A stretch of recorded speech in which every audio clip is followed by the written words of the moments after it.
The I heard about what happened to the student. I was concerned about the student, and so when something like that happens, I think we ought to look at it to make sure it doesn't happen again. But I was primarily concerned about how that student was suspended. So. Well, why were you concerned about his suspension? What specifically about that?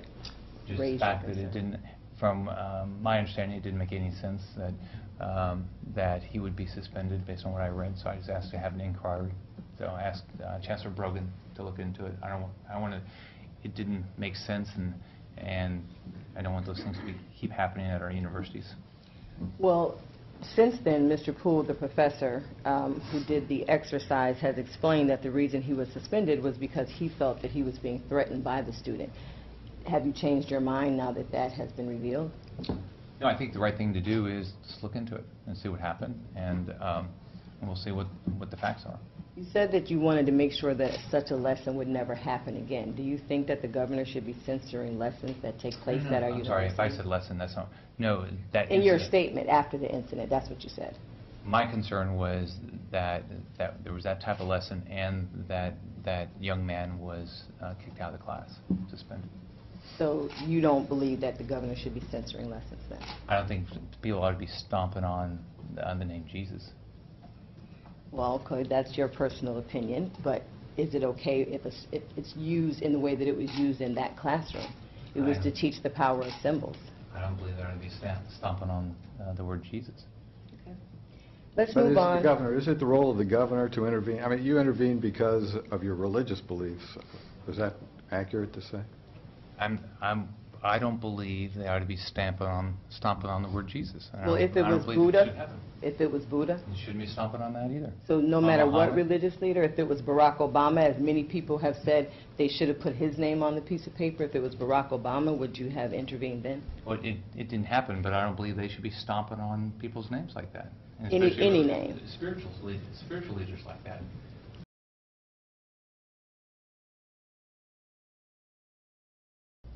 As you know, I didn't support, I opposed the President's health care law. Okay, I organized a group because I think there's a better way. If you want to provide access to health care at a price that people can afford, all right? But it did pass. The Supreme Court upheld it. Governor Romney lost his presidential election. I sat down with Secretary of Health and Human Services, Sebelius. We had passed my first year of the Medicaid reform. I said, look, we need to get our waivers done. We had 2 waivers, and we got those done. Those waivers are now going to allow us to have a better provide access to quality health care at a price we can afford for the people that don't have Medicaid, or for our existing Medicaid population. So I said, look, it's the law of the land. While the federal government's going to pay 100%, I can't in good conscience deny people that don't have health care access. Now, so whether it's Senator Bean's plan or Senator Negron's plan, as long as it fits within those parameters, I'm fine. What parameters specifically? The federal government pays 100%, okay, and it fits within our Medicaid waiver.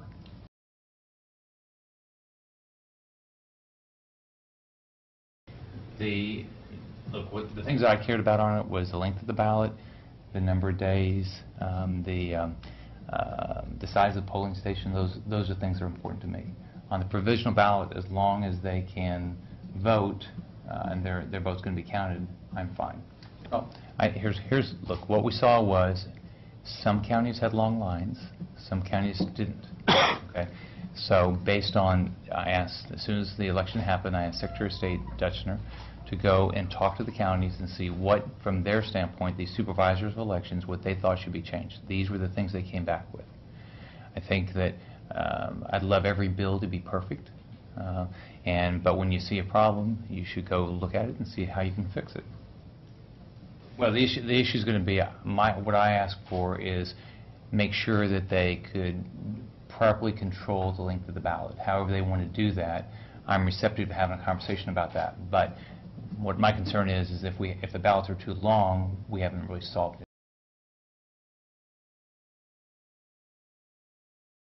Well, I believe in evaluation. I believe that you know, being in business, I know that when you measure things, they improve.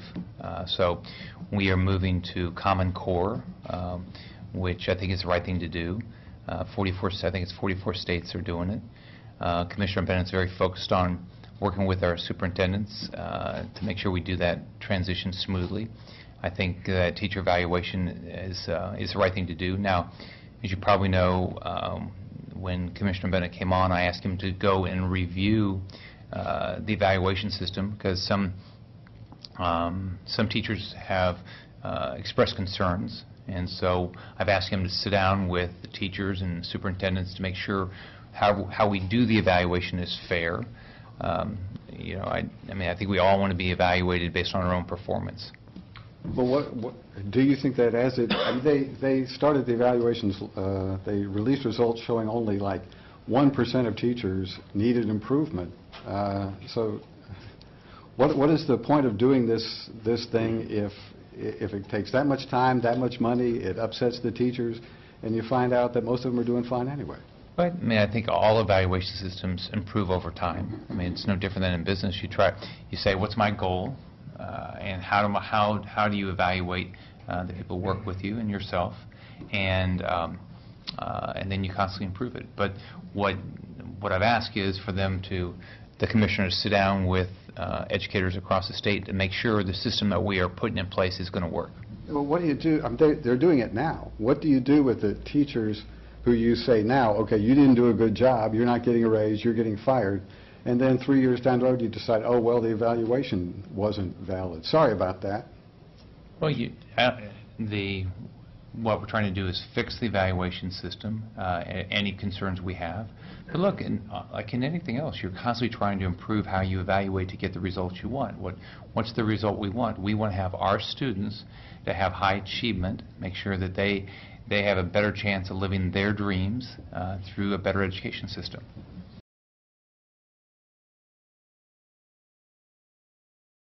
Here's what I've asked.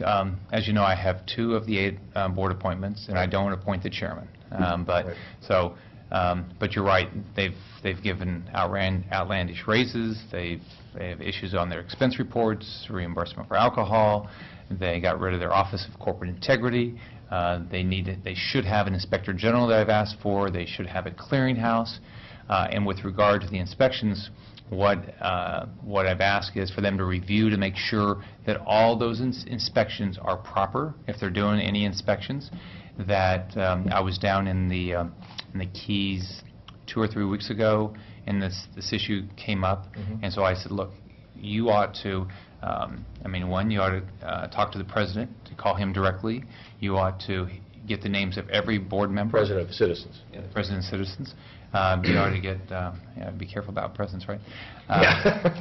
You ought to call every one of the board members and tell them your experience so they all know it. Because the way Citizens is set up, I personally have 2 of 8 board members, and I don't appoint the chairman. Okay. But you're bothered by Absolutely. what you heard about the inspection because program. When you travel the state, people talk about how much their at different places their insurance rates went up. Look, if they need whatever they're doing at Citizens, do it properly. I mean, this is it's a government organized entity, and plus it was not. You'd want them to do it properly.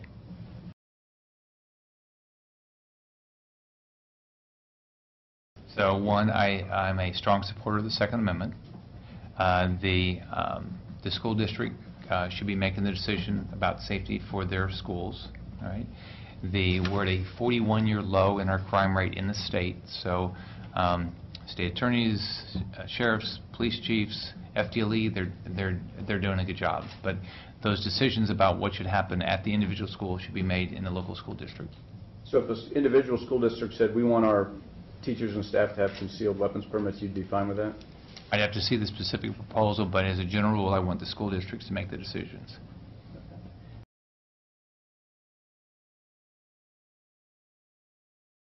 Well, here's what I think they ought to be doing. I mean, one, we need to have secure borders. So we don't have individuals come into our country that we don't want to come in.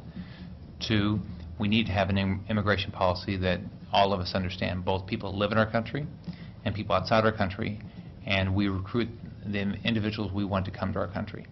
Finally, we need to have a immigration policy that doesn't put our employers at a economic disadvantage to employers in other countries. We need to have a work visa program that works, that doesn't hurt our companies. So that's the biggest focus I would have in immigration reform. Do you think that immigration reform should include a path to citizenship for those here illegally? I think that the first thing we ought to be doing is the things I talked about, and then we'd have that discussion. I don't think we should have discussion about immigration policy unless we do those things first.